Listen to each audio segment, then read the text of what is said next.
What is going on, guys? Lord Valor here, also known as Jonah. I can't decide what I'm going to call myself yet. It's fine. You should just call yourself Jonah and be done with it. Yeah, really. But here's the thing. I've been using this intro for like 4 years now, so it's really hard for me to like just switch it on a dime.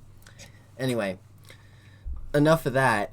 Micah. What's going on, guys? Lord Dobb here, also known as Mike. Yeah, Big Mike is here. Yeah, is that what people call you? Not really. No, but Mike. I call you Big Mike. I'll call you Mike. Big Mike. I call him a few words you don't know. That's not wrong. And the one that just made the sarcastic comment in the background is Ross. Ross is back. You know him from the Kit Kat video. He was kind of in the background. You didn't ever see him. His face is obscure from the internet, and we're going to keep it that way. Yes. But his voice will grace the internet. Yes. So That's the we'll keep correct it that way to way. say it. Yeah. His voice will grace the internet, but his face will not. You will never know who I am, which is a good thing. You're right. Anyway, boys, I have you both on the podcast because over winter break, Christmas break, winter break. Over Christmas break, if podcasting comes back to me in any way, shape, or form, I've been out of it since like December. Good work. I'm really nailing this intro right here. Thank I'm really proud of you. you. Thank you. Yeah, I worked like so hard on it. No, so This is for you. Micah just gave me a screw because I screwed it up.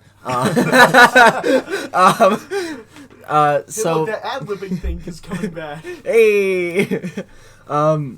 So yeah, I have Ross and Mike on the podcast. We're just gonna talk about what we did over Christmas, kind of the nerdy things that we kind of got into, what we did or didn't do, because some of us. I still play games. Okay, I just worked a lot. All right. Well, I still had my weekends free. Ross, let's start with you. What did you get into besides work? What did I get? I mainly got into a game I've had for a little bit, known as Wargame Red Dragon. It is a top-down strategy game. If you've heard of it, you know what it's about. It's very hard to explain. Basically, it's Cold War RTS, real-time RTS, fun game. They had a sale on all of the DLCs for different nations you can pick up, so I picked up a bunch of those. I picked up Israel, the Netherlands, Yugoslavia, and Finland were the last 4 I needed. So I mainly played that. I also bought the Henry Stickmin collection, played through most of that in like a day. That game, like, most people have watched it on YouTube. It is 100% better when you buy it. 100% better when you play it yourself. That's what I found with a game we'll talk about a little later, Subnautica. I knew all the story bits and all the lore and like everything, but still playing it yourself is still so much better. I mean, anyway, you know the Charles, this is the greatest plan stuff, right? Yeah. Yeah. 100% better in person. I've seen it 1,000 times on YouTube. Got to that point in escaping. I forget which one was this. Escaping the complex, I think. Oh yeah. It was with everyone there in the prison, or fleeing the complex, I believe. Watching Markiplier play that game is so great. Yeah. Mike, have you seen the Henry Stickmin collection? Yeah, are you a little familiar bit. with it? I'm somewhat familiar. Let's see, what else did I do? My little sister and I saw Spider-Man No Way Home. We can get into that a little bit. Mike, have you seen it? Oh yeah, I've seen it. Yeah. The only reason my little sister wanted to go because it had Tom Holland and Zendaya in it, and teenage girls stuff. Well, they're dating now. They are? Yeah. Oh, That's pleasing. I mean, it happened in every Spider-Man movie, actually, with Andrew Garfield, Tobey Maguire, and their pairings, and now Tom Holland. All of those were, like, dating in the movies, but they also got into real-life relationships as well. man. So I think acting... So what you're saying is if I want to get a girlfriend, I have to become Spider-Man. Exactly. Yeah, that's exactly what I'm saying. Moral of Man, the story. Imagine having a 280-pound Spider-Man. The only the only problem is that I'm the more girlfriend normally dies at the end.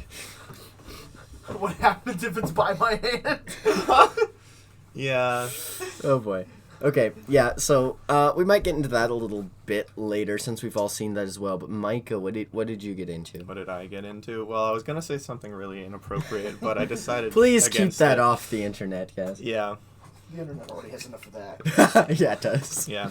Honestly, you ever heard of Pornhub? I was just gonna say that. Yeah. Anyway, I bought myself a bunch of games for Christmas Oh, so did I. on Steam. They say. Steam Winter Sale. That's yeah. where I probably pulled the Exactly. word winter from in the intro. Yeah. Guys, I forgot to buy City Skylines, which kind of bummed me out, but I'll wait till the spring sale. Yeah, that's spring sale, and then there's also a summer sale. The summer sale is, I think, the biggest sale they have. Yeah, for summer sure. sale's always the biggest sale. That's It why I goes for picked 2 up- weeks. That's where I picked up 3/4 of the game on my Yeah. Steam library. But Micah, Anyway. what'd you get into? Shut up. I bought a bunch of games, but I only started playing 2 of them. I started playing Hollow Knight, but if you really want to hear about Hollow Knight, you'll have to talk to Ivan about it. Yeah, I really want to get that game as well. It's not like high on my list to play, but like Oh, it should be. I loved the art style. Yeah, that the it aesthetic had. is incredible. The aesthetic, the mood it and sets, the everything gameplay else. is very immersive. Yeah. The world is beautiful. The controls are sleek and fun, and it's just a general blast. So I've should definitely get that. I've had to stop myself from buying other games because like I have so many right now that like I need to start finishing games before I actually go and buy more. Like Undertale. Like We're gonna play that together. Undertale, I need to finish. I finished Subnautica, but I'm still playing it for some reason. We'll get into that a Because little it's later. fun. It's so much fun. And then there's those first-person shooter games that you kind of just play with your friends. Battlefield 3. I haven't gotten into that yet, but Robert, hit me up, please. Payday 2. You know, all those like shooter Payday games. 2? I do have Payday 2. Oh, that's a fun game. You seen the Russian Badger videos about that or not? No, man. I think I've seen my roommate watching some of those videos, but I have not been graced by those videos yet. Oh, you need to watch them. It'll make your day so much better. Mike, what else did you get into? Hollow Well, Knight? The only other game I started playing was a little puzzle game called Cardo. But basically the whole mechanic is like a map that you can move the world around and change the world to like help you solve puzzles, spatial puzzles. Oh. So that's I thought pretty you were fun. playing God for a second. Like, Science is already doing that. I mean, It's okay. just a little bit. But yeah, really what I've loved has been not video games, but I found a card game and I fell in love with it. So it's a little tabletop card game called Unstable Unicorns, and it is the greatest thing to grace my life in quite a while, other than women. So, do you know, I was how do gonna say, you... It's definitely not me. How do you play, what'd you call it? Unstable Unicorns. Yeah, So the first time I came across it was with a couple of buddies, and we played the not safe for work version, which was fantastic. Those are always the best. There is a safe version to play too. So Yes, just, there just is. For all just you That's the one I've got right prefacing that there is a non-weird version. Yeah, for all you youngins out there who definitely listen to this podcast. Oh yeah, definitely. Definitely. I definitely All the have small children. people under 18 watching this. I definitely have that. Oh yeah. Anyway, I should say under 16.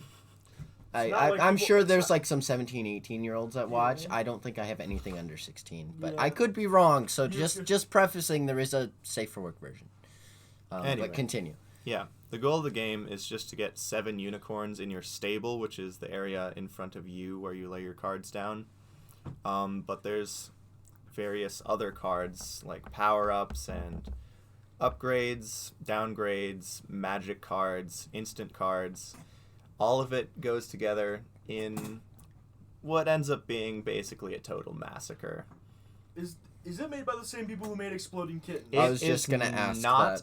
as far as I know. Oh really? It's a new group. From what you've explained to me, it gives off similar vibe. Though. I mean, it definitely it's is similar, it's but I'd totally say a it's different game. far but- superior. Far superior. But yeah, they're rolling out a whole slew of like expansion packs and different like themed packs, and it's all beautiful. So It seems like it was like Exploding Kittens and Magic the Gathering kind of had a baby. Kind Like of it's kind of like that. It is. It has the art style of Exploding Kittens from what I've seen, but like the way you play and think about the game is probably more closer It's to Magic the Gathering. Quite intense. Yeah. So like just prefacing, it's like if those two had like a baby or something. Yeah. Which I guess is kind of a weird analogy, but you know what I mean. Yeah. So that's really consumed my last few days of Christmas breaks. Yeah. Yeah, speaking of additions, I really gotta get more additions for my Cards Against Humanity decks. Yeah. Yeah. Cards Against Humanity is... It's a game. It's always It's a a joy. game. It's a game. Jonah's having flashbacks to New Year's Eve. I am having flashbacks to New Year's Eve. Speaking of which, Red Dead Redemption is on sale on Steam for 50% off. Did you just get a notification or something? Yeah, $30. Anyway, I I'll have probably that on end my up putting that. PS4. It was fun. Oh, I really want to play it so bad. Anyway, like 100 I don't gigs, think though. my It's I don't think my computer could run it. Your computer cannot run it. No. Anyways, what I Shot got a bunch of innocent into. people. Well, yeah, you I can just shot, shoot I a shot, especially in multiplayer. Listen. I shot so many innocent people. Red Dead Redemption is such a great game, and I can't get over it. Anyway, I watched Markiplier play it. Him and his horse Schwumpel, for those who know. Anyway, I've mentioned Markiplier twice this episode. He doesn't pay me. He should pay me. I'm kidding. What, for your 100 viewers? for my 2 viewers. Anyway, so what I got Both into. for Jonah listening to him. It adds up to 2 cents, guys. It's okay. Every 2 cents counts as a college student. Absolutely. Anyway, so what I got into, Gotta get that chalky milk. I hate you so much, Rod. I know you do. I got into Not wrong. I got into several different games. Like at the beginning of the Christmas break, I was kind of like hopping around games, kind of like, what do I want to play? I did a little Hello Neighbor. It's like a puzzle game where you have to sneak into your neighbor's house. It's very cartoony and also very glitchy, so it's fun, Very glitchy. but also weird. I dove into Little Nightmares. I speed ran Little Nightmares in under an hour without dying, and I was impressed with myself. I wasn't able to do it on stream, unfortunately, but I did try to stream over the Christmas break as well, which is something I tried. Turns out you need half decent internet, because the stream, by the end of the stream, it was like 5 minutes behind. The stream and was, we and live like, in the middle of nowhere. So. yeah, it was a problem. So I might try to stream while I'm here on Ethernet instead of the other internet I was on. But probably the biggest thing two biggest games I got into was Balloon TD6, which is such a simply stupid game. It's one of those games where I would play, but also be able to like watch something on Disney Plus or watch something on YouTube and like be able to retain what I'm watching, but also like progress in the game. You guys know what Balloon TD6 is? Ross does. Have you heard of it? I know what it is. Yeah, they made a 6 because 5 needed. I don't remember what 5 you played online. You played on like Miniclip. Yeah, 5 you played. But Miniclip because Is Miniclip dead? Adobe. No, Rip right, Adobe. Adobe died. I see. Rip Adobe. Adobe. Adobe killed like ages Poor Flash. 25 to 18. Their childhoods were just killed instantaneously. Gone. Just like, nope, you can't play games that you played as a child. Absolutely not. You can't play Nitrum. You can't play Miniclip. No, you can't play Flipline. Nitrum is transitioning all their games to be able to be played in a new format. Okay, good. I don't know how long that'll take them. It'll take a long time. But they frickin' better, because Nitro Must Die, I really need to play that game again. Me and my brother would play that all the time.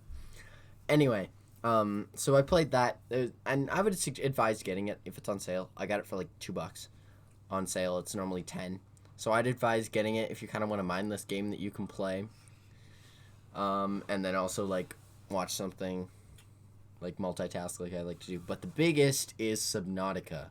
I really got into Subnautica. And Micah, I know you've heard of it. I don't think you've ever played it. You can correct me if I'm wrong. I don't believe I have. But I'm sure you've heard of it. And Ross owns the game. I don't know how many hours you have into it. I haven't put in that many. I put in some to the beginning of the campaign, and then But this was around when I got it. Was when they announced creative. Oh yeah. So I did a lot more of that. But I've started it. I've seen a playthrough on YouTube back when it came out. So that's why I originally got the game back in a year ago. Something like that. I don't know. So the Subnautica is a game where like, I think the only reason I was able to do the game so quickly was I watched people play it before. Mm-hmm. Like it's not like you want to you're told to explore the world via you. So the whole story is you're on the Aurora, which is this big ship, but you go to do you end up on this crash landing on this planet 484B or something. It has a really weird name that I'm not remembering right now. But essentially, like, you do a procedure where, you know, like, spaceships use, like, gravity of an Earth to, like, swing around the planet and, like, go back. Yeah, well, that's slow what themselves down so that way they don't crash on the planet. Exactly, and they kind of use, like, the gravity of a planet or whatever to, like, turn, whatever. Yeah, like, science nerds know what I'm talking about. But they slingshot themselves essentially to turn around using the planet's gravitational pull. Of my tongue, but using the planet's gravitational pull, and so that went wrong, and the ship crash land on this planet. Wait, is that how it happened? I thought it got shot down by the laser. It did, yeah. Exactly. I that's a story beat that you kind of learn later. So you crash land, and you're the only life pod that actually, like, survives. Everyone else got down, but something went wrong, and they died when they crash land, or, like, a shark ate them. Not a shark, like, a leviathan ate them, or they just, like, died. So you're the only survivor of the Aurora, and you have to, essentially, get off the planet. But you cannot get off the planet without shutting down the big laser. There's a big alien laser built by the architects, which is explained in Subnautica Below Zero. But there's a big laser that shoots anything that essentially comes in or out of the planet, because this planet has a disease on it. Do you remember the name of the disease, I don't Ross? remember the disease. Essentially, it kills it killed like billions of people. It's basically compared to the flood from Halo. Yeah. Like, it's kind of the same storyline, except it's quarantined to this one planet in a dead volcano. That's the only area that it actually survives in. Yeah, so exactly. So these architects, like, were trying to find a cure so they could, like, cure the planet, and they also built, like, this space laser to, like, shoot anything that comes in or out, and that's how the Aurora got shot. And so you have to, and in order to shut off this laser, you have to be cured of this virus. Mm-hmm. So you have to learn about the environment around you. You have to explore the planet. And I found, like, I'll move into gameplay aspect of it now, but I found the exploration aspect of this game really rewarding. Like, yes, you always were able to find something. So how the game gets you to go out and explore, you get, like, radio messages from, oh, this is Lifepod 13 and I'm in trouble, come help me. Well, they're all dead anyway. You know that you're not really going to meet anybody. But they say, here's the coordinates. And so you go to those coordinates, and there's always a data pack there that can, like, give you more stuff so you can upgrade your gear. You can collect, like, PDAs, which are, like, USB kind of, like, chips that, like, have information on them so you can, like, see how they died or whatever. Like, that sounds really gruesome, but it's not. So, like, if you follow those story beats and all the radio broadcasts you get, you end up, like, really far in the game, right? And then you just have to figure out how to get deeper. And then along the way you find, like, alien technology, alien buildings, and, like, they all point to, like, there's 4 alien facilities that you have to find, and as you find more facilities, it becomes clearer how you need to cure the virus, right? Yes. And I don't know. I just found this game. I found Subnautica really rewarding from a gameplay perspective. And there's all these different, like, you can build a prawn suit, a sea moth, and a cyclops. A cyclops is a huge submarine, essentially. The prawn suit is, like, how you gather large amounts of resources. Yeah. And the Seamoth is like it's just a smaller ship that you can drive It's around. a smaller little submarine. It's got the fun part too because you get you get to fire torpedoes manually. You can fire torpedoes with the prawn suit as well. Yeah, but it's not as fun. It's as not as fun. No. It's more fun to beat up animals with the drill than it is with the torpedoes and the prawn suit. But in the Seamoth, you put the torpedoes on that thing.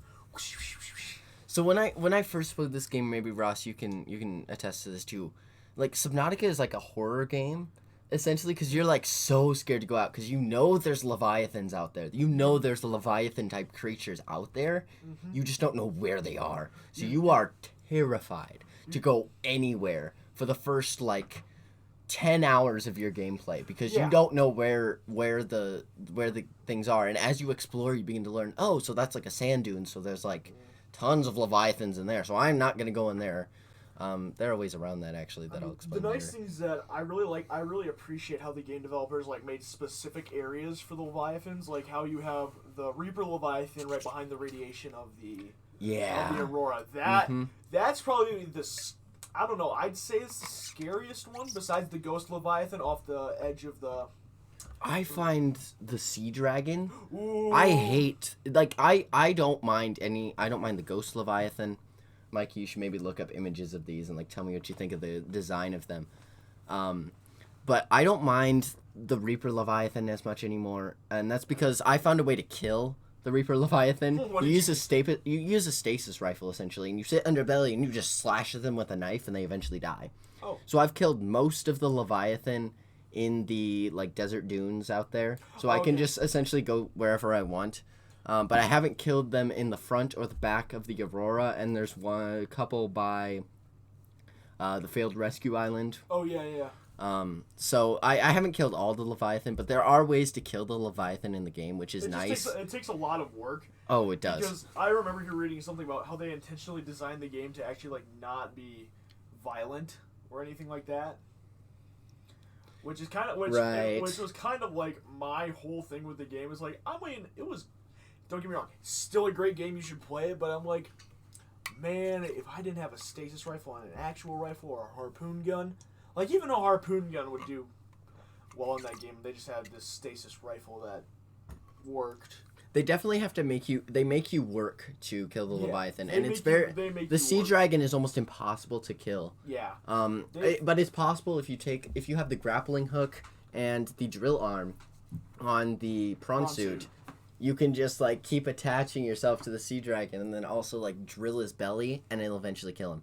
Yeah. I haven't done that yet, and I don't know if I ever will. But so yeah, Micah, have you looked up the different Leviathans? I definitely find the Reaper, of the ones you mentioned, that seems the most terrifying to me. Yeah. So the Reaper, as you saw, like has those talons kind of in the front, that's and terrifying. that can like grab your Seamoth and like crush it. So whenever I'm going to kill the Reapers, I just kind of hide my Seamoth kind of in the corner there, and then I just go out and fight him.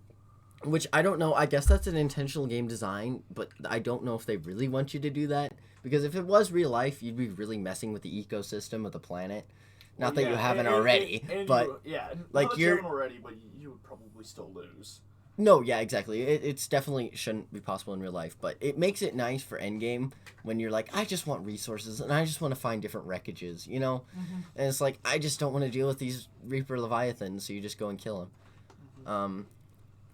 So what I've been doing recently, and one of these days I'm going to start a creative world and just build like an epic base, but I've just been gathering resources. Like it's so simple. I've been watching something on the side and then gathering resources and like just building up my base. And I don't know why that's so fun, but like I finished normally how I work with games, and I don't know if you guys are like this too, but I get all the achievements like I did in Subnautica. I just stop playing the game for a little bit, and it's just like, I've done everything there is to do, but I haven't. There's eggs you can hatch in the game.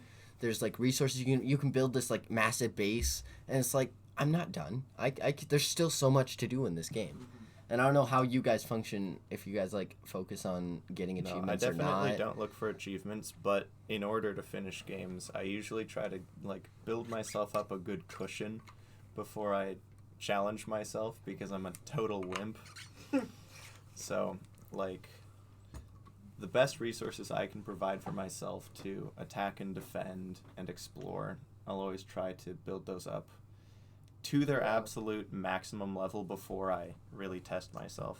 Yeah, exactly. I would probably do sort of the same thing where, as in Subnautica, you go progressively deeper.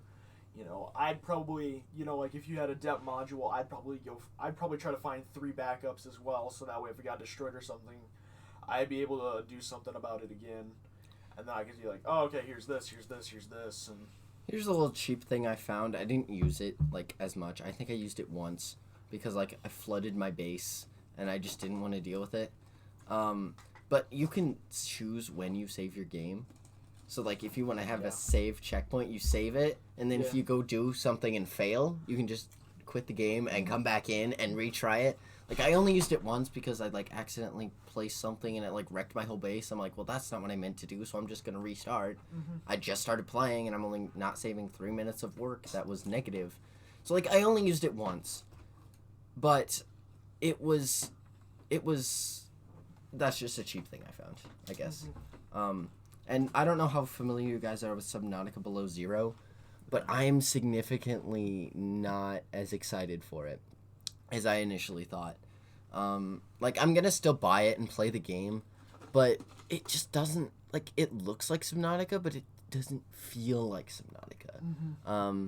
I was watching someone on a playthrough do it, and I just, yeah, this is great, and, they definitely put thought into the lore, and...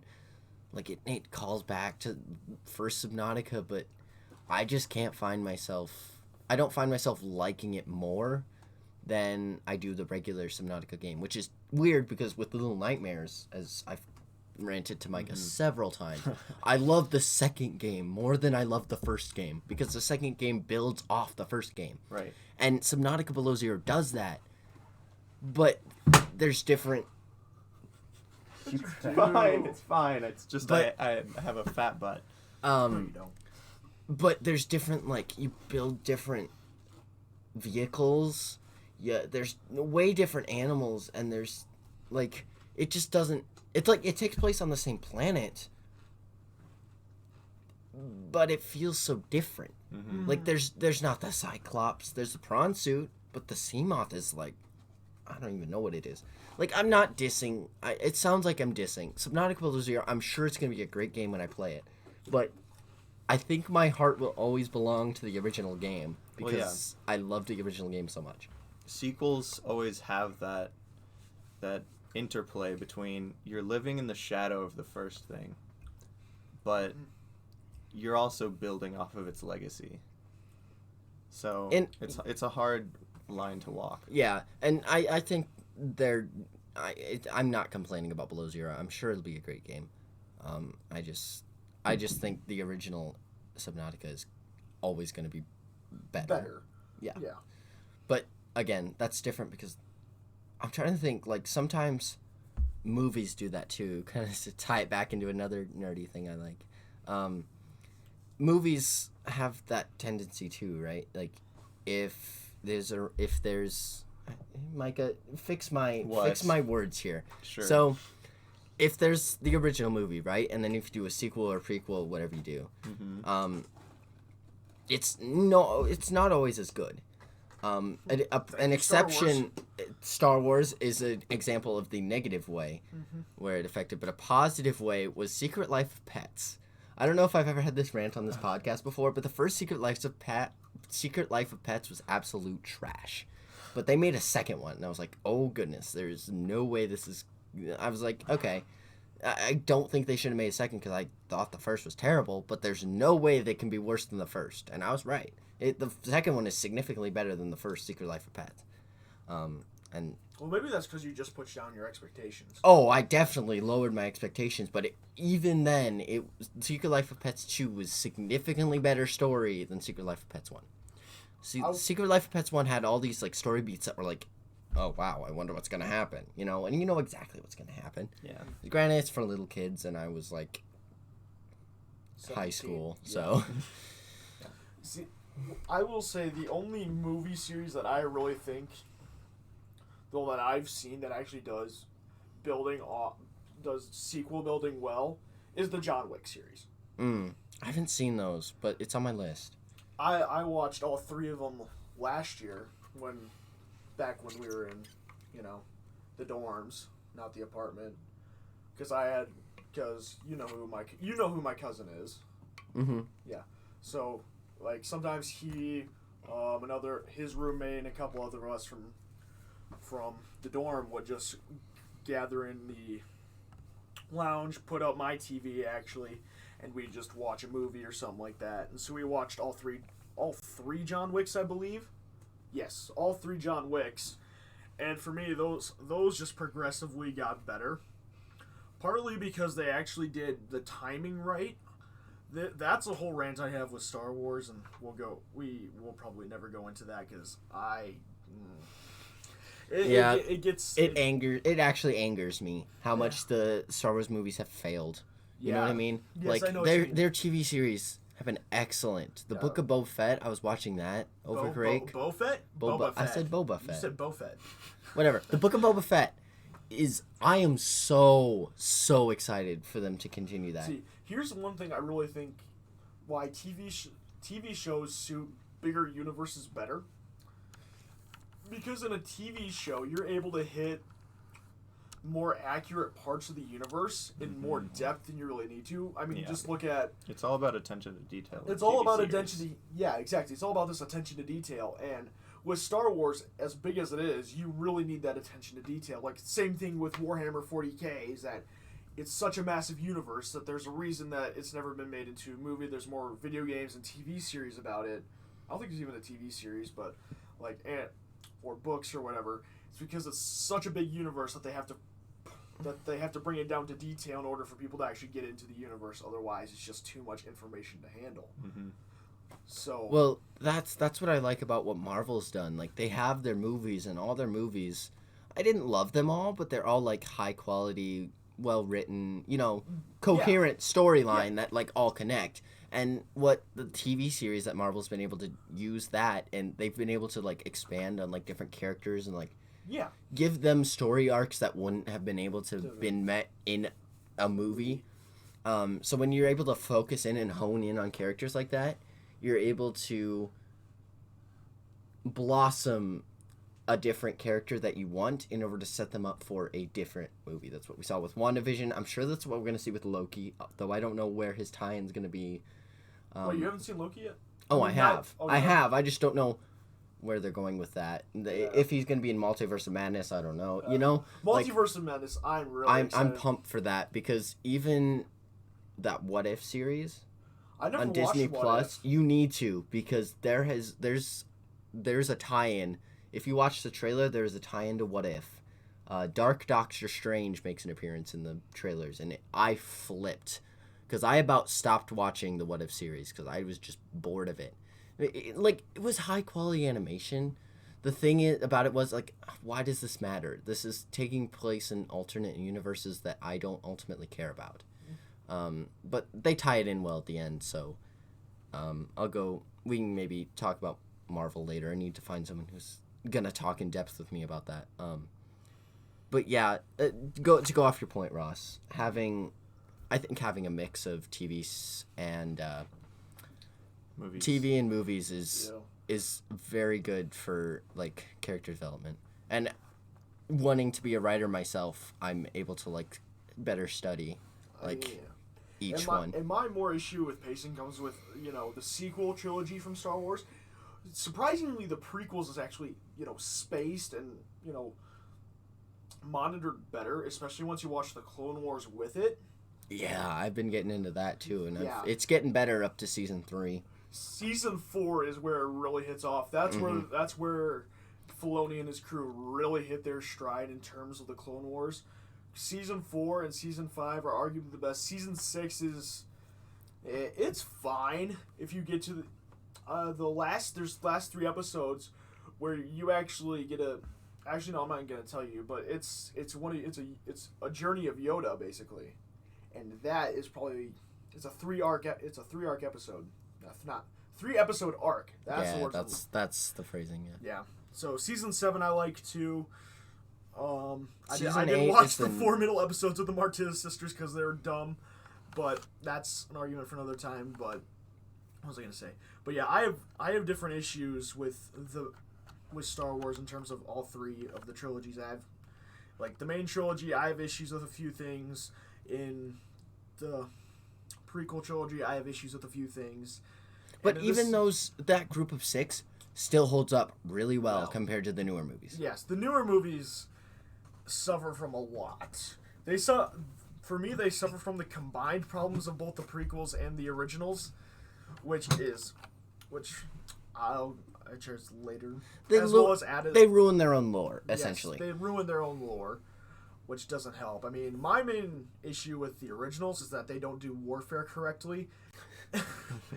And Jonah and Micah are laughing right now because that's something I would only notice. Yeah. Ross equals tanks. All right. Good story. All right. Like there you have the explanation. Ross is just really into like warfare stuff, which is nice, he knows especially when like you're looking at something like Star Wars that has a lot of combat. When you're looking at combat, and it's just like, why don't they do this? Why don't they do that? Why do they do this?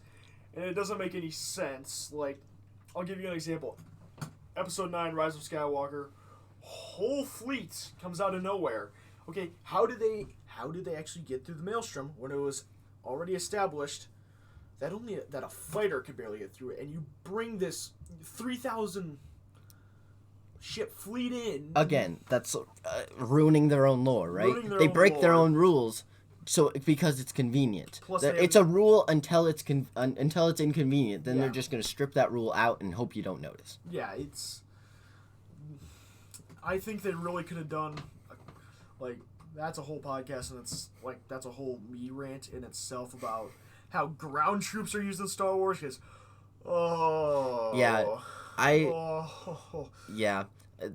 I think I need to have Ross on again, and we need to talk about the good parts of Star Wars, because there's definitely good parts, excellent parts, but also like the gripes we have with it. Yeah. So we'll probably see Ross again in the future, maybe. If I can hark all the way back to the video game train, we were talking about video games a long time ago, and we were talking about sequels. Okay, yes, Ross. One thing, Star Wars, if you play Star Wars Battlefront, either or of the early ones, those are good. I do have one of those games. Yes, they're very good. I should play them. But if you actually want a good look at what I think good tactical warfare in Star Wars should be like, Star Wars Empire at War. Holy shit, that is one of the best games ever made for Star Wars. I love it to bits, especially the space combat. Ground combat needs a little work, especially on how it's made, but it's a lot better than the Star Wars combat you see on the films and even in the TV shows. It actually provides you a good overall look at what strategy should actually look like in Star Wars, because it actually obeys the rules. It actually also it obeys the rules of the universe, and it actually adds in units that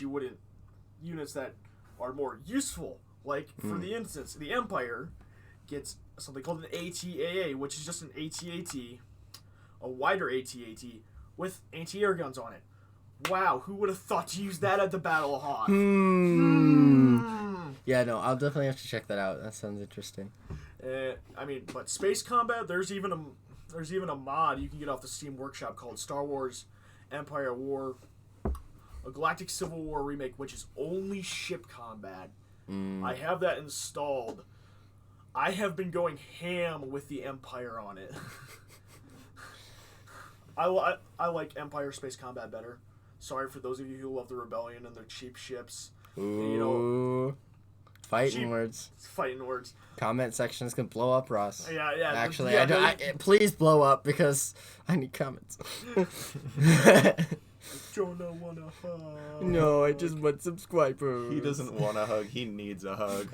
Aw. Okay, Micah. What were you? I'm sorry, Micah. Back to the talk of sequels and video games. Where did we even start with that? With Subnautica, right? Subnautica. Little Nightmares. So, we were talking about how to do a sequel right. Yeah. And you have just started playing Undertale. Yes. And you know nothing about it. I think I have 100 hours in it. No, I don't. Not 100 hours. 100 minutes. 100 minutes. Sorry, I played it for like an hour and a half. with you around, and I never played it again because I just wait for you to come Yeah. back. Because you bought me that game, and I want to experience it with you. Absolutely. Anyway, Continue. He killed the mom. he killed Toriel, and we're all mad at him because he's an idiot. What was I supposed to do? Just kill everything. It's fine. Anyway, Not continue. killer. Continue. Anyway, Continue. yeah. So Undertale is kind of a standalone game, but also kind of not because there's Deltarune. But Deltarune isn't necessarily a sequel, but you'll find out once we finish Undertale, and I'm hoping you'll play Deltarune. Yeah, I definitely didn't put that connection, but I figured it was by the same guys. Yes, Because, like, the art style is very similar. Yeah, like, it's almost the exact same thing. yeah. So But the yeah, I creator didn't Toby put that Fox together. himself said, like, this will never give you the feeling that Undertale did. Talking about Deltarune, like, I don't think I can make a game that makes you feel the way Undertale made you feel. That's what he said. But I can try to do something different. And so And that I is think that's what every sequel should strive for. that is the perfect way to put it. Because I really like how that's phrased. Like, it's I cannot really- I cannot make that experience, like the thing you experienced the first game, I cannot bring that back for you. I'm sorry. Yeah. But You're I never can gonna try get to that make feeling. something different. I like that phrasing. Yeah. And that's the thing is, like, Deltarune is just different enough in my mind from having played both games. Deltarune is its own world. It's a special place. Many of the characters are the same exact people, but they act a little different. And the whole story arc is very different. And just the way the universe works. So, for a game, for a sequel, I think it did something quite beautiful, and it's setting a precedent, but I don't feel like many people are going to follow just yet. Or you could do what Little Nightmares did and have the fandom debating whether 2 is a prequel or sequel. And you're probably thinking, how do you mix those up? Like, it should be obvious. Well, it's not. No, see, I It's completely frickin' understand. not. And I think I probably just gave away a lot of the storyline for Micah. But, Same goes partially for Undertale and Deltarune as well. Yeah, it's like, if they did go together, is it a prequel, sequel, somewhere in the middle, It's a little same confusing. thing? You know, it's just like, and here's my little short rant about Little Nightmares. One of the best single player games I've ever played. It's horror, yes, and I like horror, but like, I think I don't know. Like, I don't like horror movies, but I like horror video games. Tell me how that works. That's because you're you. Yeah. But one of the things I love about Little Nightmares is I'm not even going to get into the like achievements of the game because I think the achievements are like really well thought out. But like as a gameplay perspective, there is zero dialogue, zilch. Yet they are able to convey a story, a coherent story that most people who play it understand. You might need a little help to get there through like other people who are a little bit smarter, but like you understand the story. But how does 1 tie into 2? How does 2 tie into 1? And like this whole like ball, how do you figure that out? I don't know. Little Nightmares did so many things right. And Micah, we need to finish those games together. Absolutely. Because I just cannot get over how good the game is. The games, both of them. I love 2 more than 1, but they're both great. Anybody have any last thoughts? I don't want to cut anybody off if they've been doing anything over the break that they want to talk about. Over the break, I don't know. I almost broke my hand. What? I broke my butt. Oh, You got yeah, a you bruise. told me this story, and Mike has a bruise on his butt. Wonderful. We're gonna get out of the injury train. Am I the only one that didn't almost break themselves? Anyway. I can break It you. wasn't my Break's not fault, over. but- It's called break for a reason. I guess break isn't technically over till tomorrow. Anyway, thank you guys for listening to this podcast. Good to be back in the new year. I'm gonna try to upload consistently weekly. We'll see how that goes. Yeah, we'll see. Like, it's I love doing this podcast thing, but it's really hard to find guests who are able to like find free time to spend 40 minutes with me. You know. Oh, don't worry about it. I'm here for you, baby. Oh. Hey, everybody. Look to see some more of me, okay? I kind of like it here. If you hear slapping sounds in the background, don't worry about it. My forehead met my hand faster. Okay, I'm not making that joke. Anyway, thank you guys. Faster than Micah takes off his pants. Faster than Micah can bruise his butt, apparently.